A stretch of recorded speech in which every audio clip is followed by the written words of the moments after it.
भूतों से दोस्ती, एक सच्ची घटना। स्थान: हिमाचल प्रदेश का एक छोटा सा गांव। समय: 2018 की सर्दियों की रात।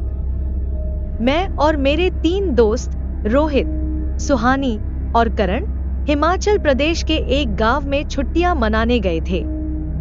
गांव से कुछ दूरी पर एक पुरानी हवेली थी, जिसे वहां के लोग भूतों की हवेली कहते थे। गांव के बुजुर्ग बताते थे कि वहां एक पूरे परिवार की रहस्यमय तरीके से मौत हो गई थी और उनकी आत्माएं हवेली में भटकती हैं। हम चारों को रोमांच की तलाश थी और यह कहानी सुनकर हमारी उत्सुकता बढ़ गई। एक ठंडी, कोहरे से भरी रात को हमने तय किया कि हम उस हवेली में जाएंगे। टॉर्च और कैमरा लेकर हम वहां पहुंचे। हवेली सच में डरावनी थी। टूटी खिड़कियां, छत से झूलती बेलें और हर तरफ सन्नाटा। जैसे ही हमने दरवाजा खोला, अंदर की ठंडी हवा ने हमारी रीढ़ की हड्डी में सिहरन दौड़ा दी। अंदर घुसते ही हमें फर्श पर धूल में बच्चों के पैर के निशान दिखे। करण ने मजाक में कहा, शायद यहाँ के भूत भी खेलने के शौकीन हैं। तभी हमें हल्की हंसी की आवाज सुनाई दी।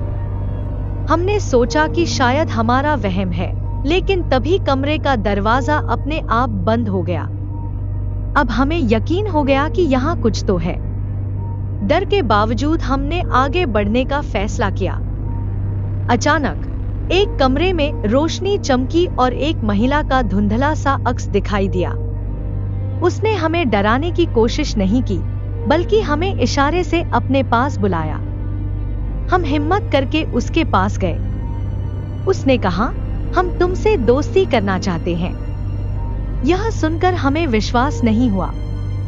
उसने अपनी कहानी सुनाई। वह और उसका परिवार इस हवेली में खुशहाल जीवन जी रहे थे, लेकिन जलन और साजिश के कारण उनके पड़ोसियों ने उन्हें जहर दे दिया। उनकी आत्माएं यहाँ फंसी हुई थी क्योंकि उन्हें न्याय नहीं मिला था। हमने उनसे वादा किया कि हम उनकी कहानी दुनिया के सामने लाएंगे। उनकी इच्छाएं पूरी करने के बाद ही वे इस दुनिया को छोड़ पाएंगे। जब हम गांव लौटे और उनकी कहानी लोगों को बताई, तो पूरा गांव सन्न रह गया। उनके परिवार के साथ जो हुआ था, वह सच था।